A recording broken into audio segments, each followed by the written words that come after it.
या क्षणी सुप्रिया सुळे बोलतायत, थेट पाहूयात.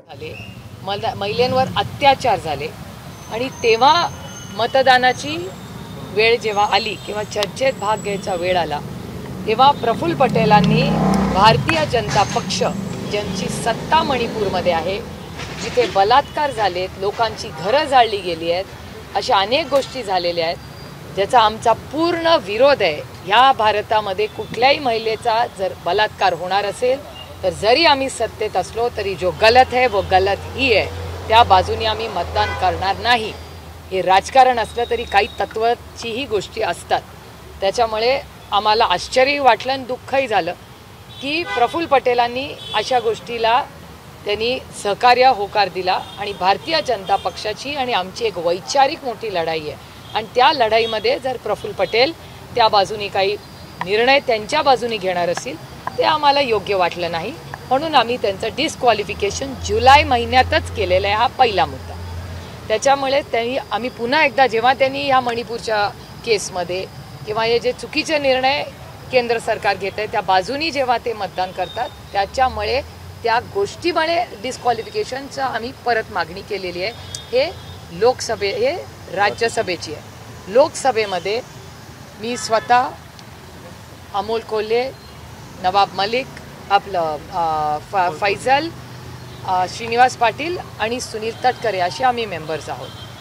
सुनील तटकरेंवर डिस्क्वालिफिकेशन आम्ही पहिल्याच दिवशी केलं. याचं कारण असं की अजित पवारांच्या शपथविधीला त्यांनी पूर्ण ताकदीने सपोर्ट केला आणि त्यांनी आणि अजित पवार गटाच्या अनेक मंत्र्यांनी जे इंटरव्ह्यूज तुमच्याच चॅनलवर केलेले आहेत त्याच्यात त्यांच्याच मंत्रिमंडळातली लोक म्हणालेली आहेत की आम्ही आदरणीय पवारसाहेबांना न विचारता त्यांना अंधारात ठेवून शपथ घेतलेली आहे.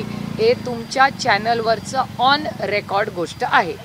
तर जर पक्षाच्या अध्यक्षाच्या माहिती नसताना तुम्ही एखादा एवढा मोठा निर्णय घेता, ऑफकोर्स इट इज डिस्क्वालिफिकेशन. तर त्याच्यामुळे सुनील तटकरेंना आम्ही पहिल्यांदा त्यावेळीच नोटीस पाठवून डिस्क्वालिफिकेशन करा अशी मागणी केली. त्याच्यानंतर 2 दुर्दैवी घटना झाल्या ज्यातून आम्हाला प्रचंड वेदना झाल्या. एक गोष्ट की आम्ही नो कॉन्फिडन्स मोशन मूव्ह केलं होतं पूर्ण ऑपोजिशननी आणि त्यावेळी त्या भागात झालेल्या महिलांवरचे बलात्कार याच्याबद्दल अतिशय असंवेदनशीलपणा हा भारतीय जनता पक्षाने दाखवला आणि त्याच्या विरोधात आम्ही सगळे एकत्र राहिलो. त्यावेळीस सुनील तटकरेंनी सरकारच्या बाजूने म्हणजे महिलांवर होणारे अत्याचार असतील, घराची मणिपूरमध्ये जळत होती त्याच्या विरोधात, आम्ही विरोधात होतोय, पण सुनील तटकरेंनी त्या नो कॉन्फिडन्स मोशन हे भारतीय जनता पक्षाच्या बाजूनी मतदान केलं. अर्थातच ते चुकीचं आहे असं आम्हाला वाटलं. या राज्यात देशात कुठल्याही महिलेचा बलात्कार होत असेल तर त्याचा आम्ही विरोधच करणार. त्यानंतर आलं महिला धोरण. महिला धोरणामध्ये भारतीय जनता पक्षाने आम्हालाही सगळ्यांना कॉन्फिडन्समध्ये घेतलं होतं की आम्ही हे धोरण आणतोय. ऑपोजिशन आणि रुलिंग पार्टी यांनी एक मताने मतदान केलं आणि या देशामध्ये आम्ही सगळ्यांनी लोकसभेमध्ये एक सिग्नल दिला की जेव्हा महिलांचं सबलीकरण असेल तेव्हा आमची सगळ्यांची मतं एक आहेत आणि एक मताने ते बिल पारित झालं. माननीय प्रधानमंत्र्यांचाही मनाचा मोठेपणा की त्यांनीही आमचे आभार मानले, आम्ही त्या बिलचं स्वागत केलं. त्याच्यामुळे अतिशय सुसंस्कृतपणाने ते झालं. पण त्या मतदानाला सुनील तटकरे हजर नव्हते. तेव्हा पक्षानेही विचारलं की तुम्ही का नव्हता हजर, तर त्यांची काय कारण आहे त्याच्यात मला जायचं नाही आहे. पण त्याच्यामुळे आम्ही पुन्हा एकदा केलं की डिस्क्वालिफिकेशन म्हणजे मणिपूरमध्ये जेव्हा घटना होते तेव्हा त्यांनी सरकारच्या बाजूनी मतदान केलं आणि जेव्हा महिला सबलीकरणाचा विषय आला तेव्हा त्यांनी मतदान केलं नाही. हे राष्ट्रवादी काँग्रेस पक्षाला हे योग्य नाही, आमच्या धोरणांना योग्य नाही. त्याच्यामुळे आम्ही पुन्हा एकदा स्पीकर साहेबांना विनंती केली की आमची डिस्क्वालिफिकेशनची मागणी आहे. त्याच्यामुळे ज्या लोकांनी महिलांच्या विरोधात किंवा आमच्या जे धोरण आहे पक्षाचं त्याच्या विरोधात जर मतदान केलं असेल तर त्याच्या कारण हा छत्रपतींचा, शाहू फुले आंबेडकरांचा महाराष्ट्र आहे, ते संस्कार आमच्यावर झालेले आहेत आणि आमची एक राजकीय लढाई आहे आणि त्या राजकीय लढाईमध्ये तुम्ही जर कॉम्प्रोमाइज करणार असाल तर राष्ट्रवादी काँग्रेस पक्ष अर्थातच नैतिकतेवर त्यांच्यावर डिस्क्वालिफिकेशन मूव्ह केलं आणि म्हणून आम्ही सिलेक्टिव्ह नाही आहोत. आम्ही ह्याच्यातलं असेंब्ली आपलं लोकसभा आणि राज्यसभेत दोन्हीमध्ये ज्या 2 लोकांनी भारतीय जनता पक्षाच्या चुकीच्या निर्णयांना सपोर्ट केलं म्हणून आम्ही त्यांना डिस्क्वालिफाय केलं आणि आम्ही सिलेक्टिव्ह केलेलं नाही. आता त्यांनी का सिलेक्टिव्ह केलंय त्याचं उत्तर माझ्याकडे. आता तुम्हाला असं वाटतं का की जर श्रीनिवास पाटलांना त्यांनी डिस्क्वालिफाय करावं म्हणून म्हटलंय, वंदना चव्हाणांना, फौजिया खान यांना, तुम्ही शरद पवार यांची मात्र त्याच्यामध्ये नावं नाही आहेत, अजूनही अजित पवार गट जो आहे किंवा अजित पवार गटाचे नेते जे आहेत ते तुम्हाला तुमचं नाव घ्यायला किंवा शरद पवारांचं नाव घ्यायला ते घाबरतात? ते नाही मला माहिती बाबा, ह्याच्यावर मी काही बोलू शकत नाही. पण एक गोष्ट जरूर सांगेन की श्रीनिवास पाटील हे 83 वर्षाचे आहेत, अतिशय कर्तृत्ववान. त्यांचं काम उभ्या महाराष्ट्राने पाहिलेलं आहे, अतिशय चांगलं काम दिल्लीतही खासदार म्हणून सगळ्यांनी पाहिलेलं आहे, फील्डवरही पाहिलेलं आहे. पहिला मुद्दा.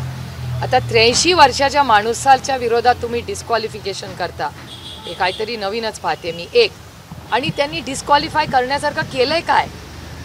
म्हणजे त्यांनी मणिपूरच्या होणाऱ्या बलात्काराच्या बाजूनी मतदान केलंय का? महिला विधायकाला मतदान केलं नाही? डिस्क्वालिफिकेशन कशा बाबतीत?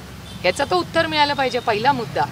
त्याच्यामुळे श्रीनिवास पाटलांना का विक्टिम केलं जातं हे मला माहिती नाही आहे. दुसरं, फैजल लक्षद्वीप सारख्या एका राज्यातून छोट्या युनियन टेरिटरीमधून तो येतो. फैजल एवढं उत्तम काम करतो, तर फैजलवर का डिस्क्वालिफिकेशन? आमची डिस्क्वालिफिकेशनची कारणं मी तुम्हाला सांगितली. पण एक नवीन पिढीचा एक युवा काहीतरी करू पाहतो, नवीन डेव्हलपमेंट लक्षद्वीपमध्ये करू पाहतो, त्याला का डिस्क्वालिफाय केलं याचं उत्तर तुम्हाला त्यांना विचारावं लागेल. आणि अतिशय महत्त्वाचा मुद्दा म्हणजे मला असं वाटतं की भारतीय जनता पक्ष जो महिला विरोधी आहेच, आणि त्याची मी उगाच आरोप त्यांच्यासारखे करत नाही, मी डेटा वाईज तुम्हाला सांगेन की ते महिलांच्या विरोधात काय. त्याचं आणखीन एक उदाहरण म्हणजे फौजियाताई आणि वंदनाताईंवर होणारा हा अन्याय. फौजियाताई ह्या मराठवाड्यातून येतात, त्या एका अशा समाजातून येतात जिथे महिलांना 100% शिकलेल्या नाही आहेत, तरी त्या अत्याचे उच्च शिक्षित आहेत, कर्तृत्ववान आहेत. आणि त्यांचे वडील, काका, मामा आमच्यासारखं कोणी राजकारणात नव्हतं. त्या स्वतःच्या कर्तृत्वावर राष्ट्रवादी काँग्रेसनी त्यांचं टॅलेंट बघितलं आणि त्यांना राज्यसभेत नेलं. वंदनाताईंची तीच परिस्थिती आहे. त्याच्यामुळे 2 अतिशय कार्यक्षम कर्तृत्ववान महिला आदरणीय पवारसाहेबांनी राष्ट्रवादी काँग्रेसच्या आमदारांनी दिल्लीला पाठवल्या. आणि तुम्हाला अभिमान वाटेल की या देशाचे व्हाईस प्रेसिडेंट खुर्चीवर, म्हणजे हाऊस चालू असताना खुर्चीवरून डायरेक्शन देतात की अतिशय उत्तम काम पार्लमेंटमध्ये कोण करत असेल, आदर्श राज्यसभेतल्या खासदार कोण असतील तर त्या वंदनाताई आणि फौजियाताई. हे मी म्हणत नाही आहे, व्हाईस प्रेसिडेंट ऑफ इंडिया हे चेअरवरून म्हणतात. याचा अर्थ की 2 कर्तृत्ववान महिला ज्या लढतात महाराष्ट्रासाठी, या देशाच्या प्रश्नासाठी, त्यांना तुम्ही डिस्क्वालिफाय का करताय? त्यांची काय चूक आहे ह्याच्यात? किंवा काय म्हणजे कारण काय डिस्क्वालिफिकेशनचं? आम्ही का केलं आहे आम्ही तुम्हाला सांगितलं. मणिपूरमध्ये घटना झाल्या, त्याच्या बाजूने यांनी मतदान केलं, आमच्या मतेही चूक आहे. महिला धोरणाच्या वेळेस मतदान नाही केलं, दॅट इज अ प्रॉब्लेम, आम्हाला मान्य नाही ते. आम्ही या देशाच्या महिलांच्यासाठी, त्यांच्या समतेसाठी पूर्ण ताकदीने लढलेलो आहोत. आणि या देशामध्ये आरक्षण पहिल्यांदा महिलांना देणारा कोण असेल तर ते तुमचा आणि माझा महाराष्ट्र आहे, आणि तेव्हाचे मुख्यमंत्री आदरणीय पवारसाहेब आहेत. त्याच्यामुळे महिलांच्या विरोधात सातत्याने भारतीय जनता पक्ष आणि त्यांचे मित्रपक्ष काम करत असतात. त्याच्यामुळे मला समजत नाही आहे की हे सिलेक्टिव्ह जे काम चाललं आहे, आम्ही असं नाही केलं. जे पक्षाच्या वैचारिक भूमिकेच्या बाहेर करतात त्याच्यावर आम्ही सरसकट ॲक्शन घेतली आहे. कारण का आमची ही वैयक्तिक लढाई नाही, आमची लढाई वैचारिक आहे. ही आयडिओलॉजिकल लढाई आहे, ही पर्सनल लढाई आमच्यासाठी नाही. मात्र ताई, तुम्ही असं म्हणताय की त्यांनी सिलेक्टिव्ह काम केलेलं आहे, मात्र त्या खासदारांवरती अप्रत्यक्षरित्या दबाव आणला जातोय का? म्हणजे 2/3 मेजॉरिटी जर आपण संसदेचा विचार करायला गेलं तर ती राज्यसभेमध्ये शरद पवारांच्या बाजूने आहे, लोकसभेमध्ये सुद्धा शरद पवारांच्या बाजूने आहे. मात्र शरद पवार किंवा सुप्रिया सुळे भाजपसोबत जाणार नाहीत. मात्र अपात्रतेची जर नोटीस लोकसभा अध्यक्षांना दिली आणि त्यांच्यावरती दबाव आणला, जर कदाचित हे खासदार आपल्या बाजूने आले तर 2/3 मेजॉरिटी जी आहे ती संसदेमध्ये होऊ शकते. हा एक प्लॅन दिसतोय की सिलेक्टिव्ह लोकांची नावं नेमकी निवडण्याचं कारण काय? ह्याचं उत्तर ज्यांनी सिलेक्टिव्ह केलं त्यांना विचारायला गेलं, मी कसं सांगणार? शक्यता असू शकते का? कारण शक्यता कशाचीच नाकारता येत नाही. आईस असल्यामुळे काय झालंय आता? आईस म्हणजे इन्कम टॅक्स, CBI आणि ED, ते असल्यामुळे या देशामध्ये कशाचीच शक्यता नाकारता येत नाही आजकाल. I have no idea. ते तुम्हाला त्यांनाच विचारायला लागेल ना, मी कसं याचं उत्तर देणार. ज्यांनी डिस्क्वालिफिकेशन मूव्ह आम्ही का केलं याचं मी स्पष्टपणे तुम्हाला सांगितलं. त्यांनी का केलं याचं उत्तर तुम्हाला त्यांना विचारायला लागेल. निवडणूक आयोगाने राहुल गांधीला नोटीस पाठवली आहे. ते पंतप्रधानांना पनोती म्हणून असं म्हटलं होतं रॅलीमध्ये राजस्थानमध्ये. मला नाही वाटत असं पर्टिक्युलर नाव घेतलेलं आहे राहुल गांधींनी. त्यांनी नाव घेऊन म्हणलं पनोती मोदी PM असं म्हणाले पूर्ण. तर त्याचं उत्तर राहुल गांधींनी देतील ते. आणि मला असं वाटतं जर ते तसं काही बोलले असतील तर राहुल गांधींवरही अनेक आरोप केलेले आहेत. राहुल गांधींच्या पूर्ण फॅमिलीवर ज्या पद्धतीने भारतीय जनता पक्ष बोलला आहे त्याची 50 उदाहरणं मी तुम्हाला देऊ शकते. त्यामुळे एखादी गोष्ट जर राहुल गांधी इथून बोलले असतील तर त्यांना काय एवढं वाईट वाटावं. त्यांनी पण 100 गोष्टी त्यांच्या आज्यापासून गोष्टी काढलेल्या आहेत. तेव्हा ना भारतीय जनता पक्षाला वाटत नाही आपण चुकीचं बोलतो. आम्ही केलं तर सगळ्या चुका आणि त्यांनी केलं तर देश सेवा.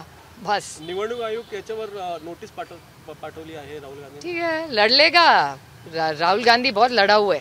माझा विश्वास आहे ते पूर्ण ताकदीने लढतील. वो डरने वाला नाही आहे किसी को. अजित पवारांना मराठा आरक्षणाच्या मुद्द्यावरून विरोध होताना दिसतोय.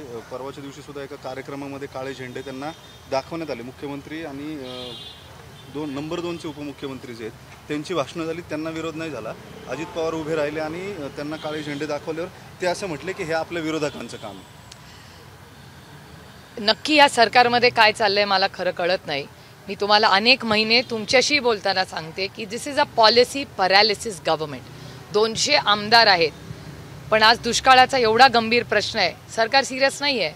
त्यांच्या कॅबिनेटमध्ये संजय राऊत साहेब जे बोलतात की गँगवॉर आहे, खरंच आहे. अशी भांडणं आम्ही कधीच महाराष्ट्राच्या राजकारणात, समाजकारणात किंवा कॅबिनेटमध्ये कधीच पाहिली नाही. मतभेद जरूर झाले असतील. ABP माझा, उघडा डोळे बघा नीट.